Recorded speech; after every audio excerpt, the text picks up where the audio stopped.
Mata genitalia. Pelvis adalah bagian trunkus infraposterior terhadap abdomen, area transisi antara trunkus dan membrum inferius. Dibagi menjadi pelvis mayor dan pelvis minor.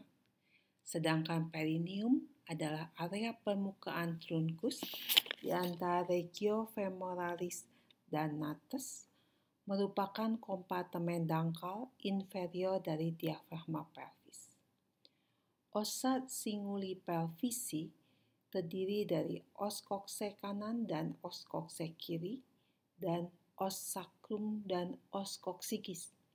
Os kokse terdiri dari os ilium, os isii, dan os pubis, disatukan oleh cartilago triradiata di acetabulum. Pada os ilium kita bisa menjumpai ala osis ilium, corpus osis ilium, crista iliaca, sias, sips, fossa iliaca, fascia sacropelvica osis ilium yang terdiri dari facies auricularis osis ilium dan tuberositas iliaca. Os isii terdiri dari corpus osis isii, ramus osis isii, tuber ischiadicum, spina ischiadica, incisura ischiadica minor, dan incisura ischiadica mayor. Sedangkan pada os pubis kita jumpai fitur ramus superior osis pubis, ramus inferior osis pubis, corpus osis pubis, crista pubica, tuberculum pubicum, dan pecten osis pubis. Pelvis mayor dan pelvis minor dipisahkan oleh bidang miring apertura superior pelvis. Jadi ini adalah yang ditandai dibatasi oleh garis merah ini. Ini adalah apertura pelvis superior, atau lebih tepatnya ini ada tepi-tepi tulang ini kita sebut sebagai pelvic brim. Ya, sedangkan lubangnya ini kita sebut sebagai apertura pelvis superior. Sedangkan yang dibatasi oleh garis hijau ini, ya, ini adalah apertura inferior pelvis. Ya. Jadi kalau ini adalah ini merupakan suatu bidang miring, ya, di apertura ini, ya, berada dalam satu bidang miring. Ini akan memisahkan bagian yang kita sebut sebagai pelvis mayor dan pelvis minor. Ya, jadi pelvis minor sendiri akan dibatasi oleh apertura superior pelvis dan apertura inferior pelvis. Ini adalah os kokse. Os kokse terdiri dari 3 tulang, yaitu os ilium, os isii, dan os pubis. Jadi pelvic brim terdiri atau dibentuk oleh promontorium dan ala osis sacri, kemudian ada linea terminalis kanan dan linea terminalis kiri. Linea terminalis ini terdiri dari linea arcuata osis ilium, pecten osis pubis, dan crista pubica. Sedangkan arcus pubicus ini dibentuk oleh rami ischiopubici yang bertemu di symphysis pubica, tepi inferiornya membatasi angulus subpubicus. Ya, jadi ini yang kita sebut sebagai arcus pubicus. Sudut ini adalah angulus subpubicus. Ya, yang oranye ini adalah promontorium, yang hijau ini adalah garis tepi dari ini ala osis sacri. Yang merah ini adalah linea arcuata osis ilium. Ya, kemudian yang ini adalah pecten osis pubis, dan yang ungu ini adalah crista pubica. Ya. Nah, apertura inferior pelvis dibatasi oleh arcus pubicus di anterior, tuber ischiadicum di lateralis, ligamentum sacrotuberale di posterolateralis, dan os coccygeus di posterior. Pelvis mayor itu superior terhadap apertura superior pelvis, dibatasi oleh ala osis ilium di posterolateраlis, dan aspek antara superior vertebra S1 di posterior, ditempati oleh viscera abdomen. Ya, ini adalah fossa iliaca. Ya, ini kemudian ini adalah vertebra sacralis yang pertama atau bagian dari os sacrum ini. Ini adalah yang kita sebut sebagai pelvis major. Pelvis minor itu di antara apertura superior dan apertura inferior pelvis. Ya, dibatasi os coxae, os sacrum, os coccygeus. Ini meliputi kavitas pelvis sebenarnya dan bagian profundus daripada perineum atau fossa ischioanalis. Ya, permukaan superior konkav diafragma pelvis membentuk dasar kavitas pelvis yang paling dalam di centralis. Permukaan inferior konveks diafragma pelvis membentuk atap perineum yang dangkal di centralis dan dalam di peripheralis. Bagian lateralis perineum yaitu fossa ischioanalis meluas ke dalam pelvis minor. Istilah pelvis, pelvis minor, dan kavitas pelvis sering salah digunakan, dianggap sebagai sinonim. Orientasi cingulum pelvicum. Pada posisi anatomika, sias kanan, sias kiri, dan aspek anterior simfisis pubica itu terletak pada bidang vertikal yang sama. Kemudian apex osis coccygeus itu dekat dengan senter atau pusat dari ASP. Os pubis dan simfisis pubica lebih seperti menyusun dasa daripada sebagai dinding anterior. Promontorium terletak superior langsung terhadap center apertura inferior pelvis atau corpus perineale. Aksis pelvis memotong aksis abdomen pada sudut miring. Ya, ini yang kita sebut sebagai inclinatio pelvis. Perbedaan seksual cingulum pelvicum. Pada laki-laki, otot lebih berat dan lebih besar, ya. Sedangkan berdasarkan bentuk daripada ASP, ginekoid itu adalah kalau bentuk ASP-nya oval membulat, diameter transversusnya lebar. Kalau android adalah bentuk maskulin atau funnel, ya. Anthropoid adalah bentuk oval memanjang, diameter conjugata lebih besar daripada diameter transversus. Platypeloid adalah bentuk ovoid, diameter transversus lebih besar daripada diameter conjugata. Jadi ini adalah bentuk secara umum cingulum pelvicum pada perempuan. Ya, sedangkan ini adalah pada laki-laki. Tulang laki-laki itu dianggap lebih berat dan lebih tebal. Ya, ini adalah perbedaannya di mana angulus subpubicus pada perempuan itu lebih landai, sedangkan pada laki-laki lebih lancip. Ya. Ini adalah bentuk-bentuk panggul, ya, dilihat dari APS-nya, ASP-nya. Ya, ini adalah bentuk android. Ini anthropoid, ini platypeloid, ini ginekoid. Ginekoid adalah bentuk yang dianggap paling sesuai untuk melahirkan. Ya, jadi ASP itu mempunyai 3 diameter, yang anthropoid kita sebut sebagai diameter conjugata. Ya, kemudian ada yang transversus, kemudian ada yang obliquus. Ya, conjugata yang obliquus itu adalah dari articulatio sacroiliaca sampai dengan eminentia iliopubica, ya.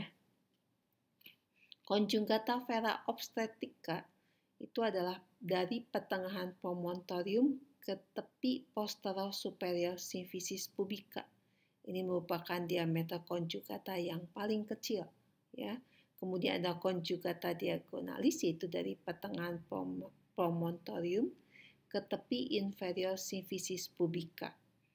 Juga ada jarak, ini bukan diameter ASP, ya. Ini adalah ada istilah jarak antara spina ischiadica yang kita sebut sebagai distansia interspinalis. Ya, jadi yang ini adalah distansia interspinalis ini yang lebih kurang 10 cm.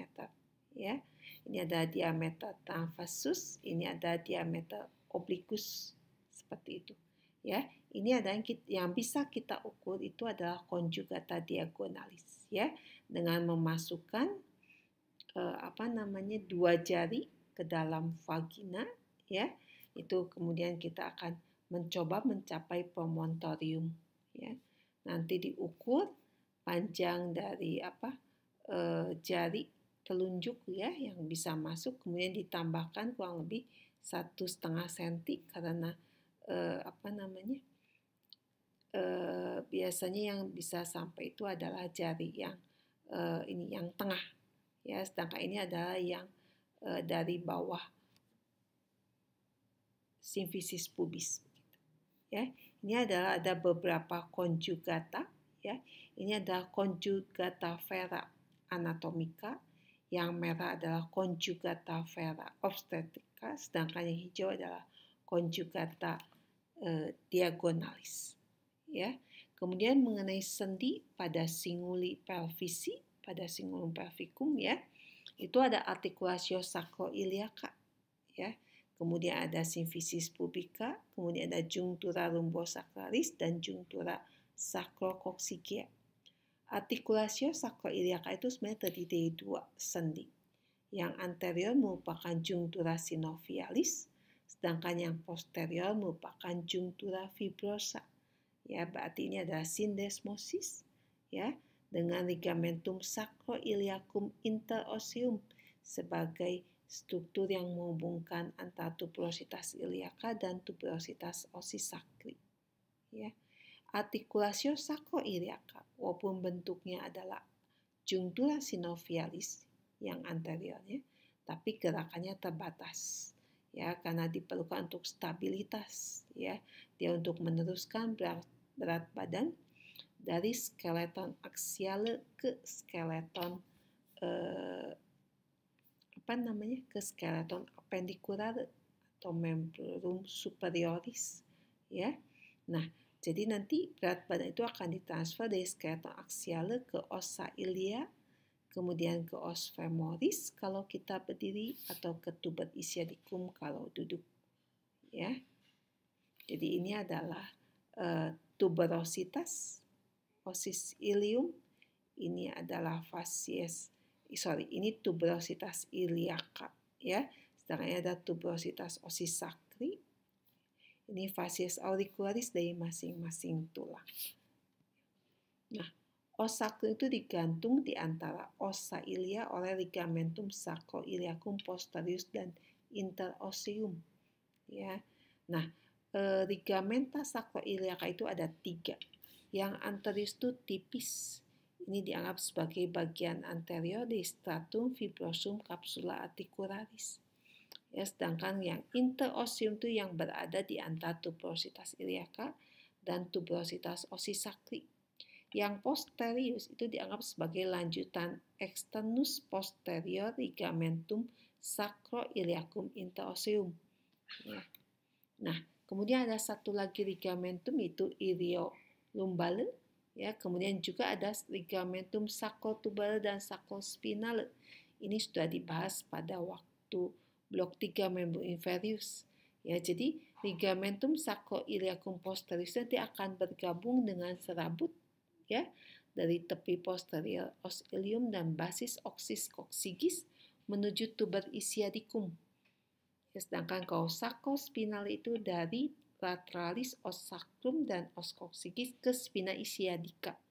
Ya, nanti akan membagi foramen ischiadicum menjadi foramen ischiadicum maius dan ischiadicum minus, ya, maius dan minus. Oke. Ya, ini adalah fungsi daripada ligamenta. Ya, kita lihat lebih lanjut, ya.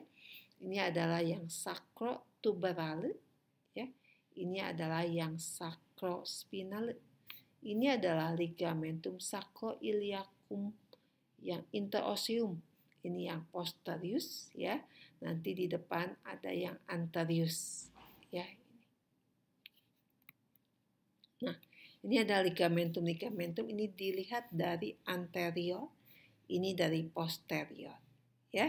Ini anterior, sacroiliacum anterior, ya. Ini adalah sacroiliacum yang posterior ini, ya. Kemudian ini nanti ada yang berlanjut ini bergabung dengan ligamentum ini yang kita sebut sebagai sacrotuberale, ya. Kemudian ada yang sacrospinale, ya, seperti itu. Nah, ligamentum sacrotuberale itu mencegah rotasi os sacrum ke superior, ya. Jadi ligamenta itu akan saling bekerja, ya, untuk mempertahankan os sacrum dengan adanya gaya itu tidak sampai berotasi. Ya, jadi kalau yang sacrotuberale mencegah rotasi os sacrum ke superior, kalau yang sacrospinal itu ke superior dan ke posterior, ya. Nah, sedikit gerakan ke atas di ujung inferior os sacrum terhadap os coccyx ini bisa menahan peningkatan tenaga atau berat yang mendadak. Symphysis pubica. Ini jenis sendinya adalah cartilaginea, ya, dibentuk oleh discus interpubicus, ya, yang diperkuat oleh ligamentum pubicum superius dan inferius. Ligamentum pubicum superius itu akan memanjang ke lateralis hingga tuberculum pubicum, ya. Sedangkan decussatio dari pelekatan musculus rectus abdominis dan obliquus externus itu akan memperkuat symphysis pubica di anterior, ya. Jadi ini adalah discus interpubicus, ini ligamentum pubicum superius dan inferius, ya. Ini adalah foramen obturatum yang dibentuk oleh os isii dan os pubis, ya. Dia akan ditutupi oleh membrana obturatoria. Junctura lumbosacralis itu terdiri dari dua sendi, ya, yaitu symphysis lumbosacralis dan articulationes sicapofficialis. Sedangkan junctura sacrococcygeal ini adalah junctura cartilaginea sekunder, ya, discus intervertebralis, ya, apex ossis sacri dengan basis ossis coccygis yang diperkuat oleh beberapa ligamentum sacrococcygeum, ya.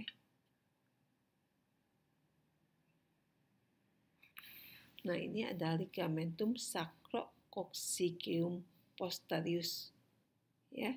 Ini ada ligamentum anterior, ligamentum sacrococcygeum yang anterius, ya.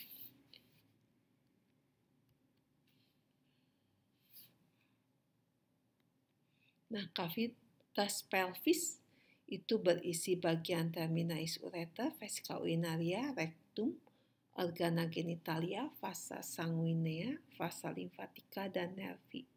Dibatasi di inferior oleh diafragma pelvis, posteriornya ada os coccygis, os sacrum paling inferior, os sacrum superior itu akan membentuk atap bagi separuh posterior cavitas, ya. Karena os sacrum itu tidak berada di bidang vertikal tapi bidang oblik begitu, ya. Corpora ossis pubis dan symphysis pubica itu akan membentuk dinding antero-inferior, ya. Karena ini, jadi antara aksis pelvis dengan abdomen itu adalah miring, ya. Jadi os sacrum kita itu tidak lurus begitu, ya, tidak vertikal tapi miring, ya. Ini juga sama. Ini ada yang memudahkan pasase daripada bayi pada persalinan, ya. Dinding pelvis anterior-inferior itu paling dangkal, ya. Dinding lateralis itu dibentuk oleh os coccyx kanan dan os coccyx kiri, ya. Kemudian ada foramen obturatum dengan membrana obturatorianya dan ototnya yaitu obturator internus, ya. Tendon obturator internus itu akan berputar ke lateralis. Dari pelvis minor dia akan melalui foramen ischiadicum minus untuk melekat ke trochanter major. Permukaan medialis obturator internus ditutupi fascia obturatoria, yang di bagian sentral itu akan menebal sebagai arcus tendinous levatorius ani, ya. Dan ini menjadi pelekatan untuk diafragma pelvis. Dinding posterior cavitas pelvis itu dibentuk oleh os sacrum, os coccygeus, sedangkan di lateralis itu ada musculus piriformis, ligamentum sacroiliacum anterius, sacrospinale, dan ligamentum sacrotuberale. Ya. Musculus piriformis sendiri itu dari os sacrum superior, lateralis tada foramina sacralia. Dia akan berjalan ke lateralis meninggalkan pelvis minor melalui foramen ischiadicum maius, ya. Dia akan membagi foramen ischiadicum maius menjadi bagian superior dan bagian inferior terhadap piriformis, ya. Nah, di profundus terhadap piriformis kita jumpai plexus sacralis. Dasar pelvis itu kita sebut sebagai diafragma pelvis yang dibentuk oleh dua otot, itu levator ani dan musculus coccygeus. Dia mempunyai fascia yang menutupi permukaan superiornya dan permukaan inferiornya. Ya, jadi ini adalah obturator internus yang ditutupi oleh fascia obturatoria, sedangkan ini adalah diafragma pelvis, ya. Jadi diafragma pelvis itu, ya, dia akan ditutupi oleh fascia superior diafragmatis pelvis. Di bagian posterior kita tahu ada musculus piriformis, ya, ada musculus piriformis. Jadi pertemuan antara fascia obturatoria dengan fascia superior diafragmatis pelvis nanti akan membentuk arcus tendinous levatorius ani, ya. Ini menjadi dianggap sebagai pelekatan dari levator ani, ya. Nah, diafragma pelvis itu memisahkan kavitas pelvis dari perineum. Pelekatan diafragma pelvis pada fascia obturatoria membagi obturator internus menjadi bagian pelvis dan bagian perineal. Medialis terhadap bagian pelvis obturator internus didapatkan nervus dan fossa obturatoria dan cabang lain fossa iliaca interna. Musculus coccygeus itu muncul dari aspek lateralis os sacrum inferior dan os coccygeus menuju ke permukaan profundus ligamentum sacrospinale. Ya, levator ani itu otot yang lebih besar, lebih penting. Dia melekat sepanjang corpora ossis pubis, spina ischiadica, dan di antara kedua struktur sebelumnya adalah arcus tendinous levatorius ani. Dan di antara kedua bagian otot yang paling medial daripada levator ani kita dapatkan celah yang disebut hiatus urogenitalis. Ya. Nah, levator ani itu akan dibagi menjadi 3, yaitu puboanalis, pubococcygeus, dan iliococcygeus. Ya. Puboanalis itu adalah berjalan dari aspek posterior corpus ossis pubis, ya, bergabung dengan otot kontralateral membentuk sling, ya. Dia akan membatasi hiatus urogenitalis.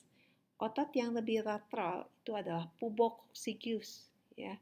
Nanti dia akan berjalan ke posterior, selaput lateralis yang akan melekat ke os coccygeus, selaput medialis bergabung membentuk rape diafragmatis pelvis.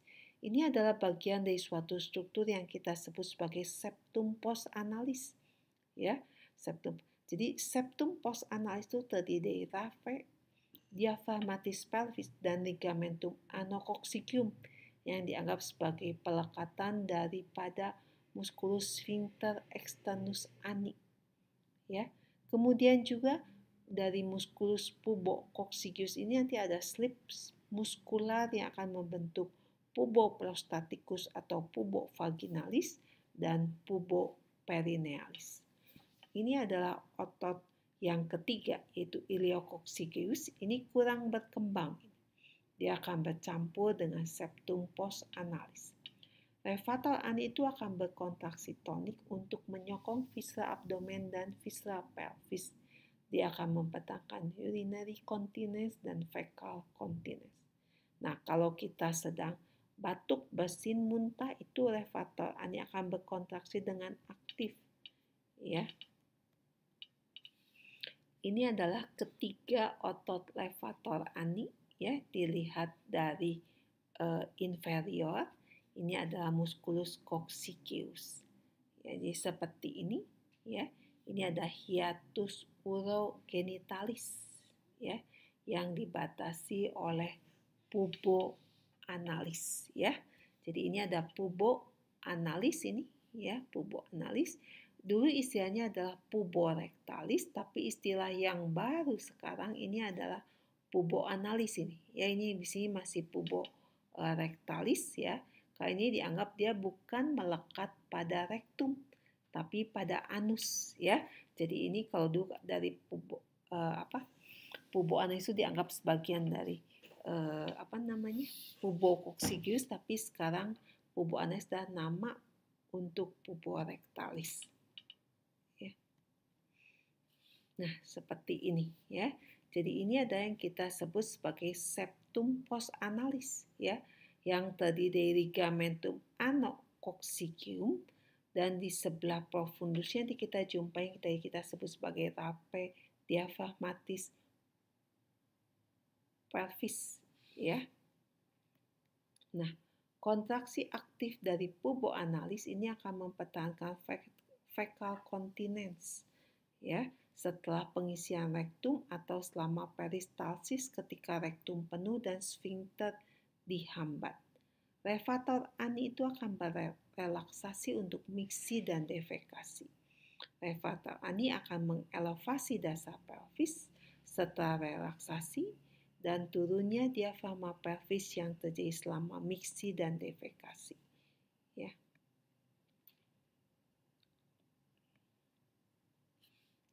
Ini kalau kita perhatikan, ini adalah piriformis, ya. Ini adalah coccygeus, ya, spina ischiadica dan tepi lateral daripada sacrum, begitu, ya. Ini adalah obturator internus, ya. Ini adalah levator ani yang terdiri dari 3 otot, ya. Kita perhatikan pubo coccygeus itu, ya. Bagian lateralnya akan melekat pada os coccygeus, sedangkan bagian medialnya akan membentuk rape, ya. Baik. Nah, kita akan membicarakan mengenai peritoneum yang ada pada kavitas pelvis. Kita sebut sebagai pars pelvica peritonei, ya. Jadi peritoneum parietal itu akan berlanjut ke dalam kavitas pelvis, tapi dia tidak mencapai dasar pelvis, ya. Peritoneum akan melapisi permukaan superior dan superolatralis daripada viscera pelvis, ya. Tuba uterina dilapisi komplit sehingga kita anggap sebagai intraperitoneal. Ovarium sendiri tidak dilapisi oleh peritoneum, tapi oleh epithelium germinativum, ya. Nah, fossa supervesicalis adalah refleksi peritoneum ke permukaan superior vesica urinaria. Sedangkan yang kita sebut sebagai excavavatio recto uterina itu adalah lekukan kavitas peritonealis antara uterus dan rektum. Di kedua sisinya kita jumpai fossa pararectalis.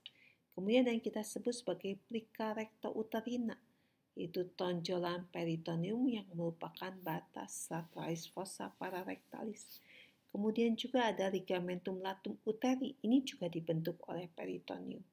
Ya, kemudian ada tuba uterina, ovarium, ligamentum proprium ovari, ligamentum teres uteri, itu semuanya terbungkus dalam ligamentum latum uteri.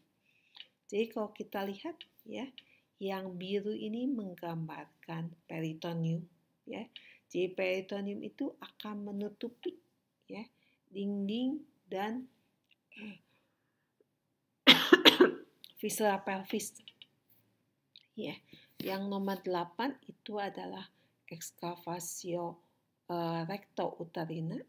Yang nomor nomor 7 itu fossa pararectalis. Yang nomor itu ada tidak dituliskan nomornya itu adalah yang kita sebut sebagai, yang 8 ada rektum ya. Itu ya, ini karena gambar 2 dimensi jadi agak sulit ya. Ini yang nomor sebelah yang lebih depan dari nomor 7 itu ada plica recto uterina itu ya. Oke, masih ingat mengenai plica umbilicalis yang mediana ya, medialis dan lateralis ya. Yang nomor 2 adalah fossa supravesicalis, yang nomor 3 adalah fossa paravesicalis. Fossa paravesicalis dan fossa pararectalis itu dipisahkan oleh ligamentum latum ya. Kalau pada laki-laki yang nomor 6 itu adalah excavatio rectovesicalis ya, rectovesicalis. Oke. Kalau pada perempuan yang nomor 6 itu adalah excavatio rectouterina, yang nomor 4 adalah vesicouterina. Ya, seperti itu. Nah, ya. Jadi kalau pada laki-laki yang dianggap sama dengan ligamentum latum uteri itu adalah ureteric fold. Ini menutupi ureter dan ductus deferens ya di vesica urinaria posterior. Ya. Nah, sepertiga inferior rectum itu hanya subperitoneal. Sepertiga mediusnya itu ditutupi peritoneum hanya permukaan anteriornya saja. Sepertiga superior itu hanya permukaan anterior dan lateralis. Ya. Sedangkan rectosigmoid junction ini adalah intraperitoneal. Ya. Jadi kalau kita lihat ini, ya, ini adalah peritoneum yang putih ini. Ya, ini adalah peritoneum. Ya, kita perhatikan jadi seperti ini, dia akan menutupi seperti ini. Ya.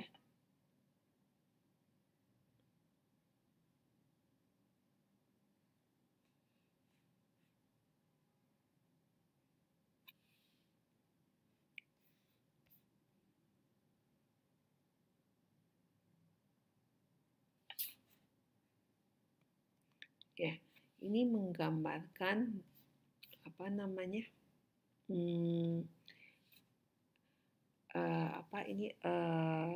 Fascia extraperitonealis, nanti saya jelaskan nanti ya. Kita lihat dulu mengenai fascia pelvis. Ya. Jadi fascia pelvis itu adalah jaringan ikat di antara peritoneum dengan dinding muskular pelvis ya. Jadi dari fascia endoabdominalis atau fascia transversalis nanti akan berlanjut ke inferior, dia kita sebut sebagai fascia pelvis ya. Seperti pada dinding abdomen, dia berarti terletak di antara atau di sebelah luar daripada peritoneum. Kita bedakan dua berdasarkan pelekatannya. Ya, fascia parietalis itu adalah yang melapisi dinding pelvisnya begitu ya. Dia akan berlanjut ke dasar pelvis. Gitu. Ya, kemudian sedangkan fascia pelvis yang menyelubungi organ pelvis ya, kita sebut sebagai fascia visceralis pelvis. Jadi kalau kita perhatikan ya, ini adalah pada perempuan, yang biru ini adalah peritoneum ya. Kemudian yang hijau ini ada yang kita sebut sebagai fascia pelvis ya. Jadi fascia pelvis ini ya, kalau di sini kita sebut sebagai fascia obturatoria, sedangkan yang melapisi musculus levator kita sebut sebagai fascia superior dan fascia inferior. Nah, di antara fascia yang parietalis dengan fascia yang visceralis ya, itu kita jumpai apa yang kita sebut sebagai fascia extraperitonealis pelvis ya. Karena ini di sebelah atas ini ada peritoneum ya. Berarti ini kan di luar extraperitonealis ya. Jadi ini jaringan ikat yang longgar dan walaupun pada beberapa tempat nanti mengalami pemadatan atau kondensasi yang kita kenal sebagai hypogastric sheath ya. Jadi seperti itu ya. Ini adalah bagian yang kita sebut sebagai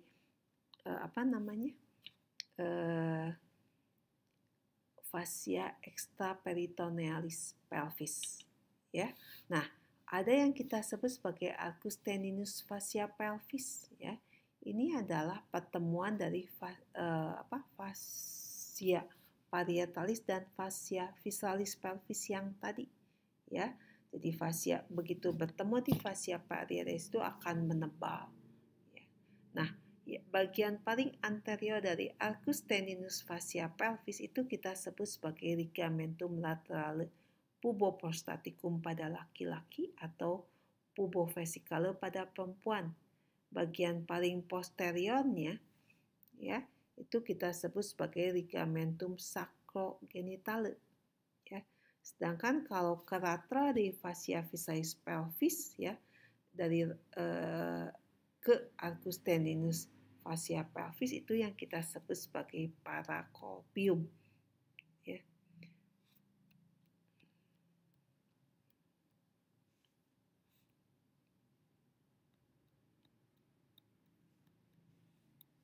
Nah, fascia extraperitonealis pelvis, ya, ini akan menciptakan ruang potensial karena dia jaringan ikat yang sangat longgar, ya.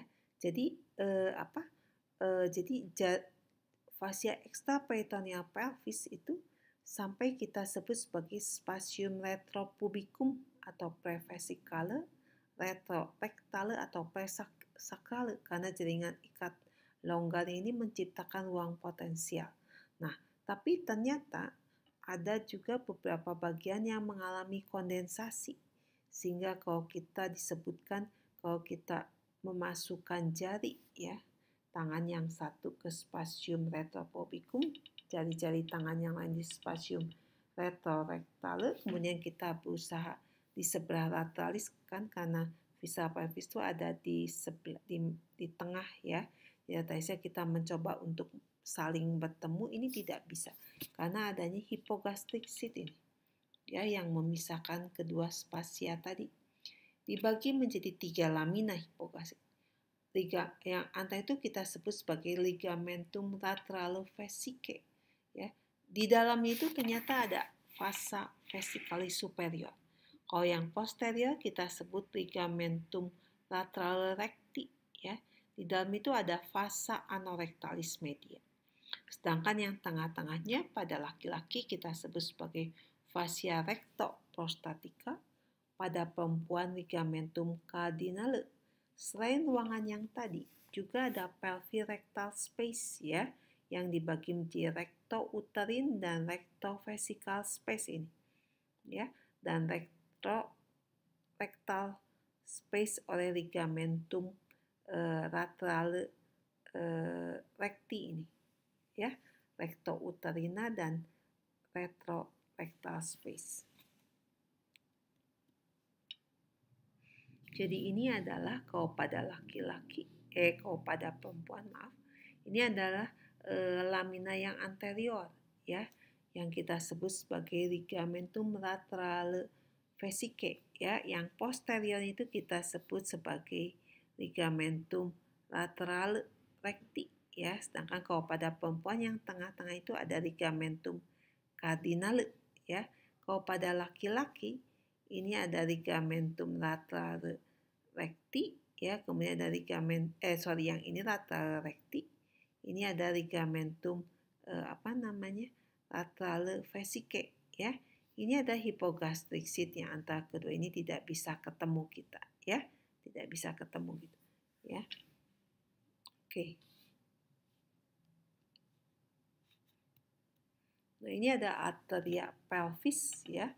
Arteria pelvis itu yang utama itu ada arteria iliaca interna yang kita bagi menjadi 2 divisi, anterior dan posterior.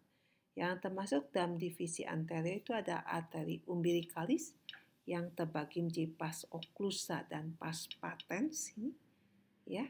Yang pars occlusa itu yang kita kenal sebagai ligamentum umbilicale mediale, ya. Kemudian ada arteri obturatoria, ada arteri obturatoria accessoria, ada arteri vesicalis inferior yang konsisten pada laki-laki, sedangkan pada perempuan dapat ditemukan sebagai cabang arteria iliaca interna atau arteria uterina, ya. Arteria uterina itu muncul langsung biasanya, tapi bisa muncul langsung dari arteria iliaca interna atau dari arteria umbilicalis, homolog dengan arteria ductus deferentis pada laki-laki. Ya, dia akan menjadi akan bercabang-cabang dan memberikan ramus vaginalis, ya, dari cabang ascendens dan ramus ovaricus dan ramus tubarius, ya. Arteria vaginalis itu adalah homolog dari arteria vesicalis inferior. Ya. Sering muncul dari arteria uterina. Ya. Arteria anorectalis media, kemudian ada arteria pudendalis interna untuk perineum, ya, dan arteri glutea inferior. Divisi posteriornya itu terdiri arteria iliolumbalis, sacralis laterales, dan arteria glutea superior. Arteri pelvis yang lain adalah arteri ovarica yang merupakan cabang aorta abdominalis, ya. Dia akan berjalan di dinding posterior, ya. Kemudian dia akan menyilang pangkal dari vasa iliaca externa, ya. Dia akan terbagi menjadi cabang untuk ovarium dan untuk tuba, ya, arteri ovarica ini. Jadi ini adalah arteri, kalau pada laki-laki berarti arteri testicularis, kalau pada wanita berarti arteri ovarica, ya. Ini adalah arteri iliaca interna yang akan terbagi menjadi dua divisi, anterior dan posterior. Ya, divisi anterior dan posterior. Kemudian setelah itu banyak juga arteri-arteri yang lain, ya. Nanti bisa dilihat ya lebih lanjut, dipelajari lebih lanjut pada waktu praktikum. Ya, arteri yang lain ada arteri sacralis mediana dan arteri anorectalis superior yang merupakan lanjutan dari arteri mesenterica inferior. Ya. Vena pelvis itu akan menyusun plexus venosus, ya. Jadi kita kenal nanti ada plexus venosus anorectalis, vesicalis, ya, dan lain sebagainya. Nanti yang akan melalui vena iliaca interna, ya, bermuaranya, atau melalui vena anorectalis superior ke vena mesenterica inferior. Bisa juga melalui vena sacralis laterales. Kalau melalui vena sacralis laterales, jadi dia bisa mencapai plexus venosus vertebralis internus, ya. Jalur lain adalah melalui vena sacralis mediana atau vena ovarica, ya. Jadi banyak jalurnya begitu. Vena iliaca interna itu terbentuk superior terhadap foramen ischiadicum majus. Ini adalah tributari yang lebih bervariasi daripada cabang arteri iliaca interna. Tidak ada vena comitans dari arteri umbilicalis, ya. Vena iliaca lumbalis itu bermuara ke vena iliaca communis. Vena cava inferior itu dibentuk setinggi L4 atau L5, ya. Vena glutea superior itu adalah tributari terbesar, ya. Kecuali kalau hamil itu adalah vena uterina yang lebih besar, ya. Nah, vena sacralis laterales ini adalah lintasan kolateral, ya. Ini merupakan jalur metastasis kanker prostat, ya, atau ovarium ke vertebra atau kranium ini. Ini vena-venanya nanti bisa dilihat lebih. Nah, nodi limfoide pelvis itu dibagi menjadi 4 nih grup utama, walaupun tidak bisa kita pastikan juga, ya. Ini ada, jadi kalau kita sebut ini batasnya tegas, pasti malah tidak jelas, ya. Ada nodi iliasi externi, nodi iliasi interni, ya. Kemudian nodi sacralis dan nodi iliasi communis. Grup minor itu adalah nodi pararectalis contohnya, ya. Nah, nodi limfoide pelvis utama dan yang minor tadi itu saling terhubung, ya, sehingga kita bisa mengangkat nodi tanpa mengganggu drainase, karena jadi aliran itu bisa menuju ke nodi yang lainnya, ya, karena saling terhubung. Tapi karena kesaling terhubungannya ini nanti juga memungkinkan kanker menyebar hampir ke seluruh arah, ya. Nah, drainase, jadi pola drainase ya pada viscera pelvis ini tidak cukup predictable ya, tidak seperti pola drainase limfa pada mama ya, lebih predictable untuk mengantisipasi progres metastasis dan stadium kanker ya. Nah, ini adalah kelompok-kelompok nodi ya. Yang biru itu adalah nodi lumbals ya. Nodi lumbals itu ada di parut ya. Tergantung dia letaknya, kita bisa mau nodi yang pre-aortisi kalau di depan aorta, atau nodi cavalis ya kalau dekat dengan vena cava inferior ya. Perhatikan ada yang kita sebut sebagai mesenterici inferioris karena dia di sekitar daripada arteri ya, pangkal arteri mesenterica inferior ya. Bisa diperhatikan di sini ya, sesuai dengan letaknya ya dari pembuluh darah. Nah, nervi pelvis ini, pelvis itu syarafnya terutama adalah nervus sacralis, nervus coccygeus, dan pars sacralis divisi anatomica ya. Jadi nanti piriformis dan coccygeus itu akan membentuk bed untuk plexus sacralis dan plexus coccygeus ya. Jadi rami anterioris nervorum spinarium S2 dan S3 itu muncul di antara kedua otot tersebut ya. Jadi bisa kita gunakan sebagai landmark begitu ya. Selain itu ada nervus obturatorius ya, yang berasal dari L2 L4 ya. Ini untuk otot-otot adduktor ya, femur ya. Trunkus lumbosacralis itu dibentuk oleh pars descendens nervus L4 dan ramus anterior nervis spinalis L5 ya. Plexus sacralis itu adanya di dinding pelvis posterolaterales ya. Dua cabang besar itu ada nervus ischiadicus ya dan nervus pudendalis ya. Nervus yang lain ada gluteus superior, gluteus inferior. Sedangkan plexus coccygeus itu dibentuk bukan hanya oleh nervus coccygeus, tapi juga rami anteriorus nervorum subspinarium S4, S5 ya. Salah satu cabang itu ada nervus anococcygeus ya, yang akan menyuplai kulit di antara apex oxis coccygeus dan anus ya.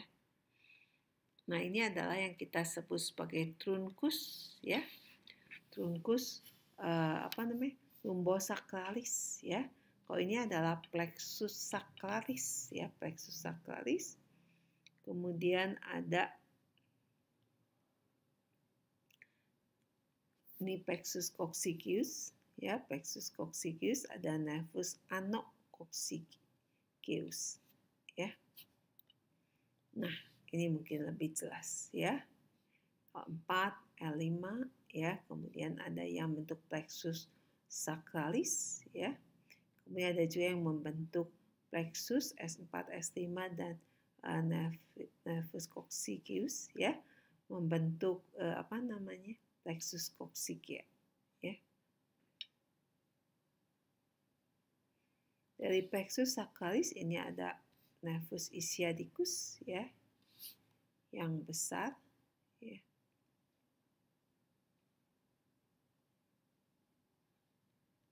Dan nervus pudendis.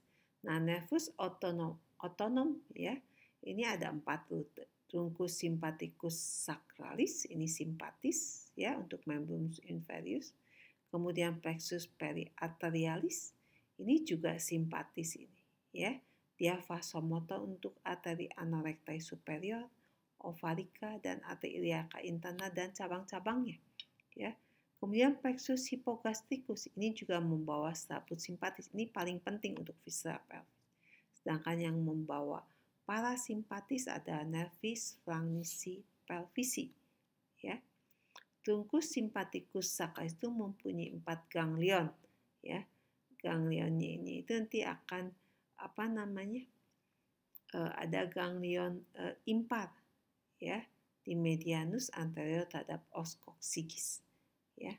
Nanti juga harus diingat ya, jadi ada rami communicantes glyceus ya, dan rami comunicantes albus, ya, yang berhubungan dengan truncus sympathicus, ya.